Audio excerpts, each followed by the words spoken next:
Welcome to Chitra's cooking fish. இன்றைக்கி வீடியோவில் நல்ல சத்தான சுவையான சம்பா கோதுமை ரவையில் கிச்சடி நல்ல அருமையான சுவையில் எப்படி செய்கிறதுன்னு தான் நம்ம பார்க்க போகிறோம்.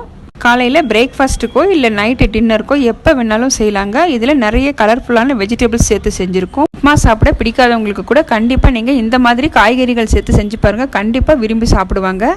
இப்போ இங்கே பார்த்தீங்கன்னா வெஜிடபிள்ஸ் கட் பண்ணி ரெடியாக வச்சுருக்கேன். ஸ்வீட் கார்ன், பச்சை மிளகாய், கருவேப்பிலை, கொத்தமல்லி, பீன்ஸ் கட் பண்ணி வச்சுருக்கேன். ஒரு ஸ்பூன் அளவுக்கு இஞ்சி பூண்டு, ஒரு தக்காளி கட் பண்ணி வச்சுருக்கேன், ஒரு வெங்காயம், அப்புறம் கேரட் எடுத்திருக்கேன். கோதுமை ரவை எடுத்திருக்கேன். இது 1/4 கிலோ மெஷர்மெண்ட்டில் இந்த டம்ளரில் 1 டம்ளர் அளவுக்கு நான் ரவை எடுத்திருக்கேன். நம்ம எடுத்து வச்சுருந்த கோதுமை ரவை சேர்த்துட்டு ஒரு 5 நிமிஷத்துக்கு மிதமான தீயிலேயே நல்லா ஃப்ரை பண்ணிக்கலாங்க. எண்ணெய் எதுவும் சேர்க்காமல் ஃப்ரை பண்ணிக்கோங்க. நம்ம இந்த கிச்சடி குக்கரில் செய்யும்போது நமக்கு வேலை ஈஸியாக முடிஞ்சிடும். இப்போ நான் சொல்லியிருக்கிறது ஒரு 2 பேருக்கான அளவு.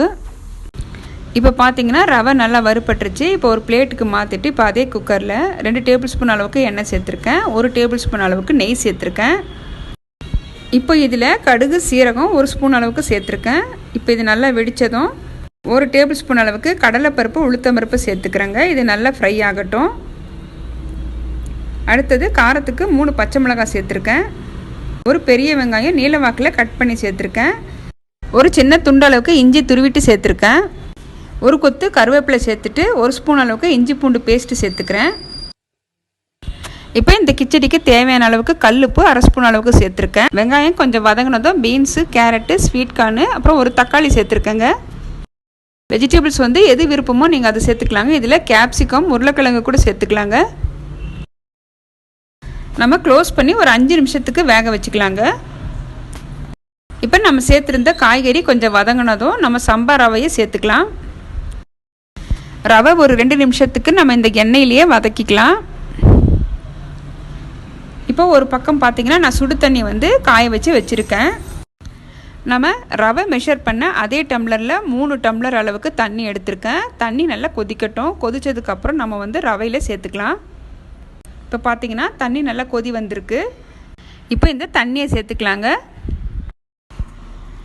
நம்ம குக்கரில் செய்யும்போது ஒரு 10-15 நிமிஷத்துலேயே ரெடி பண்ணிடலாம். நம்ம சேர்த்துருந்த தண்ணி ஒரு 2 நிமிஷத்துக்கு கொதிக்கட்டும். க்ளோஸ் பண்ணி வைக்கலாம்.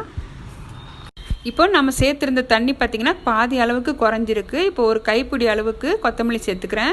ஒரு கைப்பிடி அளவுக்கு தேங்காய் சேர்த்துக்கிறேன். தேங்காய் சேர்க்குறது முற்றிலும் ஆப்ஷனல். உங்களுக்கு வேணும்னா சேர்த்துக்கோங்க. தேங்காய் சேர்க்கும் போது நல்ல ஒரு டேஸ்ட்டாக இருக்கும். இப்போ நல்லா ஒரு தடவை கலந்துட்டு குக்கர் க்ளோஸ் பண்ணி விசில் போட்டுக்கோங்க. ஒரே ஒரு விசில் மட்டும் வரட்டும். வந்ததும் ஒரு 5 நிமிஷத்துக்கு நம்ம சிம்லேயே வச்சுட்டு ஸ்டவ் ஆஃப் பண்ணிக்கலாம். இப்போ ஸ்டீம் குறைஞ்சதும் குக்கர் ஓப்பன் பண்ணிக்கலாங்க. கிச்சடி இப்போ ரெடி ஆயிடுச்சுங்க. நல்லா சாஃப்டாக பூ மாதிரி வெந்து வந்திருக்கு பாருங்கள். காலையில் பிரேக்ஃபாஸ்ட்டுக்கோ இல்லை நைட்டு டின்னருக்கோ இதே மாதிரி நீங்களும் செஞ்சு பாருங்கள். கடைசியாக இதில் 1 ஸ்பூன் அளவுக்கு நெய் சேர்த்துக்கிறேன். நெய் சேர்க்கும் போது நல்ல ஒரு ஃப்ளேவராக இருக்கும். இப்போ நல்லா ஒரு தடவை கலந்துக்கலாங்க. நம்ம குக்கரில் செஞ்சுருக்கிறதால கொஞ்சம் கூட நமக்கு அடிப்பிடிக்கவே இல்லை. நல்லா சாஃப்டாக வெந்து வந்திருக்கு. இப்போ ஒரு பிளேட்டுக்கு மாற்றிக்கிறேன். இப்போ இதுக்கு சைட் டிஷ் பார்த்திங்கன்னா நான் தேங்காய் சட்னி ரெடி பண்ணியிருக்கேன். என்னோட இந்த வீடியோ உங்களுக்கு பிடிச்சிருந்ததுன்னா வீடியோக்கு லைக் பண்ணுங்கள். மறக்காமல் நம்ம சேனலை சப்ஸ்கிரைப் பண்ணிவிட்டு பெல் பட்டனை ப்ரெஸ் பண்ணிவிட்டு ஆளுங்கிற ஆப்ஷனை கிளிக் பண்ணி வச்சுக்கோங்க. அப்போ தான் நான் போடுற வீடியோஸ் உங்களுக்கு நோட்டிஃபிகேஷனை வரும். தேங்க்ஸ் ஃபார் வாட்சிங்.